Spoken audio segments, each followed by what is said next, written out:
যে আমরা ঈদ শব্দ সংযোজন কেন করি, এই একটা বিষয় নিয়েও খুব আমাদের মধ্যে ঝগড়া বিবাদ হয়।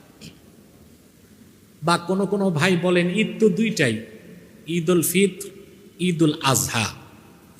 তা আপনারা আবার ঈদ পাইলেন কোথায় বলে না? আমাদের দেশে একটা কথা আছে, অনেকেই বলে যে মুহাম্মদ সাল্লাল্লাহু আলাইহি সাল্লাম সরাসরি ওহী পাওয়ার পর যে কাজ করেছেন সেটা আদর্শ, এর আগেরটা আমাদের আদর্শ না।